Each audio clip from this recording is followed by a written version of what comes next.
වෙනද වගේම අදත් අපි අලුත්ම වැඩසටහනකින් හමු වෙනවා.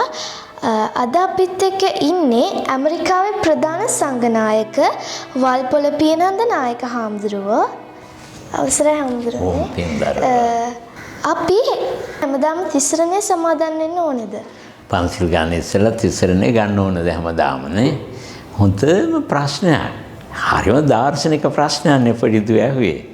මොකද බුදුහාමුදුරුවෝ තිසරණේ ගැන කිව්වේ මහා නාම කියලා බුදුහාමුදුරුවන්ගේම ඥාති සහෝදරයා රජුරවන්ට මහා නාමට කිව්වා මේ බෞද්ධෙක් වෙන්න නම් බුදු සරණ යන්න ඕන, ධර්ම සරණ යන්න ඕන, සංඝ සරණ යන්න ඕන. එතකොට බෞද්ධයාගේ ප්‍රධාන ලක්ෂණයක් තමයි තිසරණේ.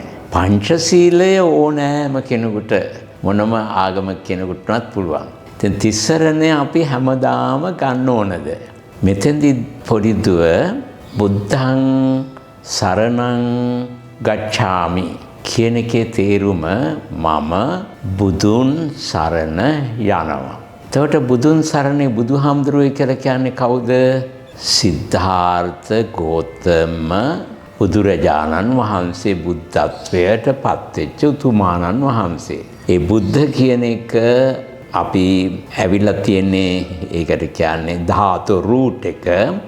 බුද්ධ කියන එකෙන් අදහස් කරන්නේ ඥානය, විස්ඩම් එක, පර්ෆෙක්ෂන් එක.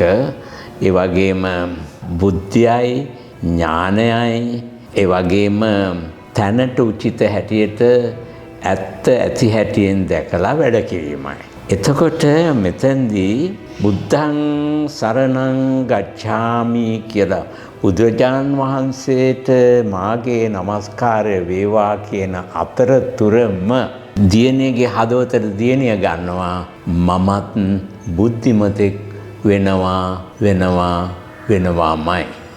මම තැනට උචිත හැටියට වැඩ කරන හොඳ කෙනෙක් වෙනවාමයි කියන අර පොසිටිව් තෝට් කියලා කියන්නේ ධනාත්මක සිතුවිල්ලක් ඇති කර ගන්නවා. මම බුද්ධිමතෙක් වෙනවා, ඥානවන්තයෙක් වෙනවා කියන අදහස.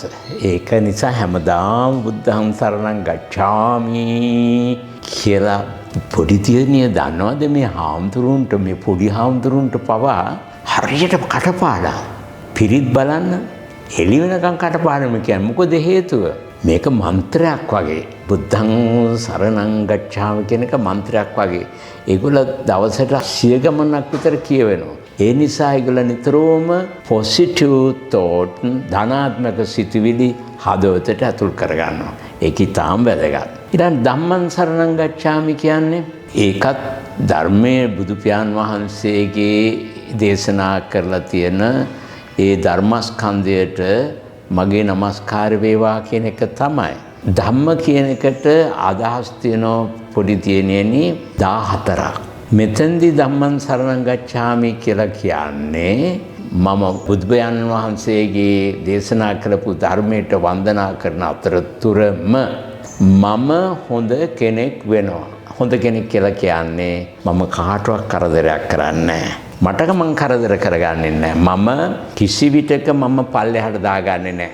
මම මෝඩයෙක් කියලා මං කියන්නේ මම හරි ඥානවන්තයි, මට වැඩ කරන්න පුළුවන්, මං ඉදිරියට යනවා කියන හොඳ ධනාත්මක සිතුවිලි තමයි මගේ ළඟ තියෙන්නේ. ඒ නිසා මම කාටවත් කරදර කරන්නේත් නැහැ. මට කරදර කරගන්නේ නැහැ. මං කාටවත් උදව් කරගෙන මටත් උදව් කරනවා. අන්න ඒක තමයි ධර්මයට සලකන අතරතුර ඒ ධනාත්මක සිතුවිල්ලත් Tamanට ඇති කරගන්නවා. සංඝං සරණං ගච්ඡාමි කියලා කියන්නේ ආර්ය සංඝයාට මගේ නමස්කාරය වේවා. සංඝ කියලා කියන්නේ කවුද? හාමුදුරු උපසම්පදා වෙච්ච හාමුදුරු වෙන්න පුළුවන්, උපසම්පදා වෙච්ච නන්ලා වෙන්න පුළුවන්. සංඝ කියන එකේ තේරුම unity, harmony, working together, sharing together කියන්නේ unity කියලා කියන්නේ එකට එකතුව වැඩ කරනවා. team workersලා. unity, harmony ඒගොල්ලකට බොහොම සමාදානව ඉන්නේ. ඒගොල්ලෝ තියෙන දේ එකට බෙදා හදාගෙන කනවා. බෙදා හදාගෙන කන ඒගොල්ලෝ සමගින් ඉන්නවා, එකට වැඩ කරනවා, තියෙන හැම දෙයක්ම එකට බෙදා හදාගෙන කනවා. ඒ නිසායි සංඝ කියන්නේ. අන්න මම ඒ ගුණය බලාගෙන උන්වහන්සේලාට ගරු කරන අතරතුර මම විසින් මම මගේ අක්කත් එක්ක තාත්තා එක්ක අම්මේ එක්ක මට ලැබෙන දේවල් මම බෙදා හදා ගන්නවා. මම මගේ අක්කිත් එක්ක මම රණ්ඩු වෙන්නේ නැහැ, කෝලහල කරගන්නේ නැහැ. මම එකට තාම සමගියෙන් අපි එකට වැඩ කරනවා. අන්න ඒ අදහස ඇතුළු කරගන්නවා. ඒක තමයි බුද්ධං සරණං ගච්ඡාමි කියලා බුදුහාරවන්ට නමස්කාර කළන අතරතුර මම හොඳ බුද්ධිමතෙක් වේවා කියලා ප්‍රාර්ථනා කරගන්නවා. ධම්මං සරණං ගච්ඡාමි කියලා කියන අතරතුර ධර්මයට නමස්කාර කරන අතරතුර මම හොඳ කෙනෙක් වෙනවාමයි කියලා ප්‍රාර්ථනා කරනවා. සංඝං සරණං ගච්ඡාමි කියනකොට මම සංඝයාට ගරු කරන අතරතුර මම ඊටාම සමගියෙන් මගේ පවුලයත් එක්ක වැඩ කරනවා කියන අදහසයි. අපේ හාමුදුරනේ අපි බෞද්ධයන් විදිහට හැමදාම පන්සිල් ගන්නත් ඕනේද? තියෙන එකේ කතාව මට මතක් වෙනවා. මම බොහොම ගරු කරපු මගේ එක්තරා විදිහේ ගුරුවරයෙක් වෙච්ච E.W. අධිකාරම් කියලා මැතිතුමා කෙනෙක් හිටියා. එතුමා මහා දාර්ශනිකයෙක්. ඒ දාර්ශනිකයා හැමදාම පන්සිල් ගන්නෙ නැහැ. එයා පන්සිල් හොඳට ආරක්ෂා කරගෙන කැඩුනොත් පමණයි ගන්නෙ. ඉතින් සමහර අපේ නායක හඳුරු බොහොම ඔකට විරුද්ධව ප්‍රසිද්ධියට එක්ක දොස් කියන ඔය ඒව ගණන් ගන්නෙත් නැහැ. මම දන්නවා එතුමා බොහොම හොඳට පන්සිල් රැක්ක කෙනෙක්. ඒ වුණාට අපට බෑනේ. අපි සාමාන්‍ය අධිකාරම් මහත්තයා වගේ බොහොම දියුණු වෙච්ච මනසක් තියන අය නෙවෙයිනේ. ඒ නිසා අපි අතින් අපි නොදැනුවත්ව ශික්ෂාපද කැඩෙනවා. ඒ කැඩුනන් පස්සේදී අපි ඒ ගැන මේ දුක් වෙන්න හොඳ නැහැ. ඒකට ගිල්ටි පීලින් කියලා කියන අපි අනේ මං වරදක් කරා කියලා වේදනාව වෙන්න ඕන නැහැ. ඒක පහුගිය දේ ගියාමයි. ඒ නිසා අපි අලුතෙන් නැවත ඒක ඇති කර ගන්න ඕන. එතකොට පන්සිල් කියන එකත් අපි චුට්ටක් හොයලා බලමු. දැන් පාණාතිපාතා වේරමණී සික්ඛාපදං සමාදියාමි කියන්නේ මම සතුන් මැරීමෙන් වළකිමි කියලා නේද? එතකොට ලෝකයේ තියෙන ප්‍රශ්න වලින් බුදුපියාණන් වහන්සේ දැක්ක ප්‍රශ්න පහක් හැමදාම තියෙන සදාකාලික ප්‍රශ්න.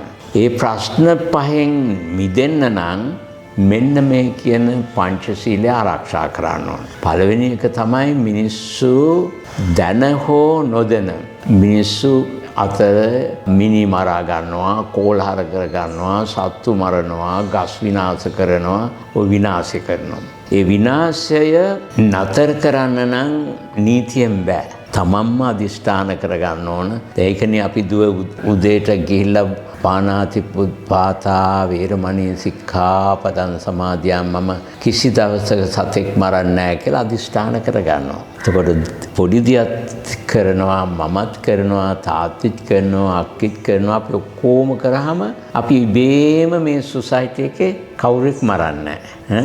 ඒක ඊටාම හොඳ දෙයක්. අපි හැම කෙනාම කරු කරනවා. ඊළඟ පාණාතිපාතා කියන එක උට වඩා තව ගැඹුරු අදහසක් තියෙනවා. ප්‍රාණ අති දැන් මේක අතිපාත කියලා කියන පල්ලෙහාට මෙතන මේ ජීවත් වෙන කෙනෙක් නම් පල්ලෙහාට මෙහාට ඇදලා දාන්නේ. ඒ වගේම මරණ විතරක් නෙමෙයි. සමහර අයගේ චරිතකත් නරක කරනෝනේ. දැන් ඔය සෝෂල් මීඩියා වලදී එක කෙනාට බැනලා අරවා මේව දානෝනේ. නරක තාලට මිනිස්සුන්ට ඉදිරියට යන බැරි වෙන චරිතය විනාශ කරනවා. ඒකත් එක්තරා කොටසක කෙලින්ම ඝාතනයක් නෙවෙයි, ප්‍රාණාතිපාතයක් නෙවෙයි. ඒකත් එක්තරා කොටසක්. ඒකත් අපි හොඳ නැහැ ගොසිප් කරන්න කාටවත් විරුද්ධව. ඊළඟ දෙවෙනි එක බලන්න ලෝකේ තියෙන හැමදාම තියෙන තව ප්‍රශ්නයක් තමයි බුදුහාමුදුරුවෝ දැක්ක හොරකම. දැන් ආණ්ඩු බිමට කඩා වැටෙනවා. ඊළඟට බැංකු කඩා වැටෙනවා. ඒ වගේම අපි දැන් බලන්න ගෙවල් වල හැම අපි මේ දොරවල් දාගෙන තියෙනවා. ඊළඟට ගේට්ටු දාගෙන තියෙනවා. කැමරා හයි කරගෙන තියෙනවා. ඒ ඔක්කොම තියෙන්නේ අපේ ආරක්ෂාව. අපි බයෙන් ඉන්නේ කවුරු හරි හොරකම් කරයි කියලා. එතකොට හොරකම කියන එක කියන්නේ වෙන දෙයක් නෙවෙයි. අනිත් අයගේ අවසරයක් නැතුව Taman යමක් ගැනීම.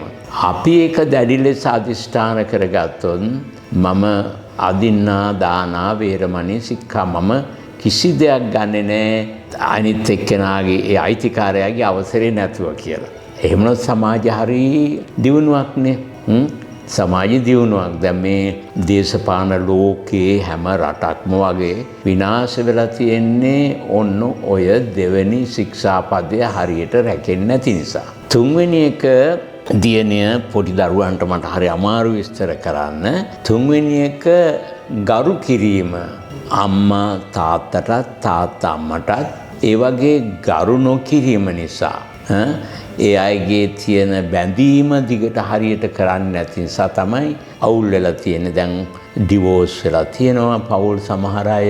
ඊළඟට අම්මා නැතුව ළමයි තාත්තා හදාගන්න වෙලා තියෙනවා. තාත්තා නැතුව අම්මා හදාගන්න තියෙනවා.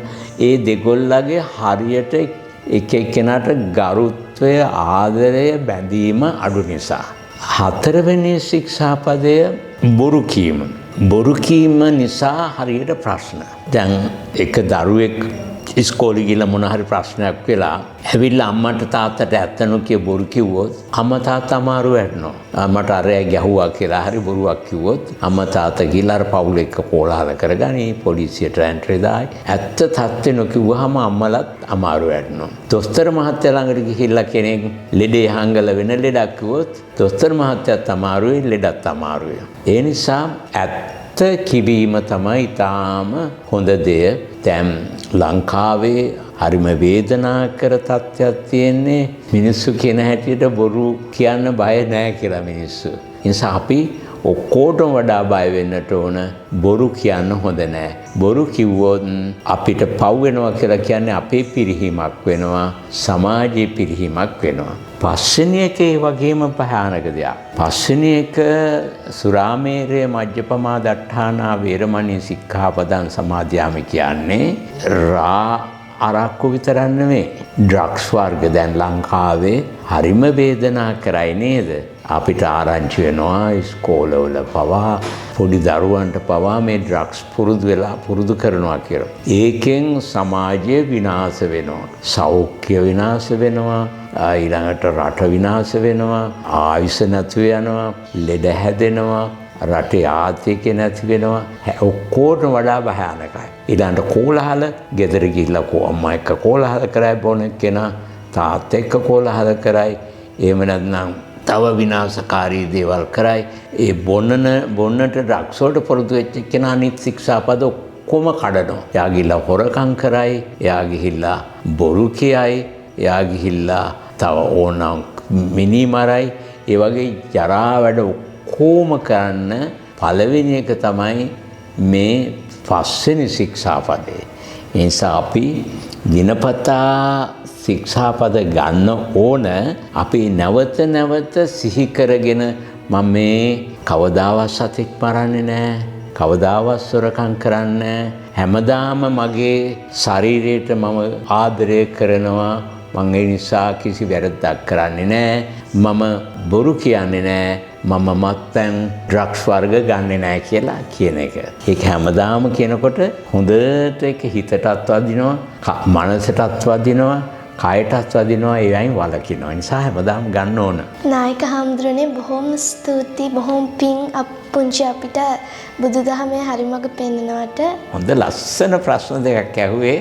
ඊළඟට ඒ විදිහටම අනිත් යාළුවන්ට කියා දෙන්න අපි තිසරණෙක් ගන්න ඕන, පන්සලුත් ගන්න ඕන කියලා. බොහොම පිං.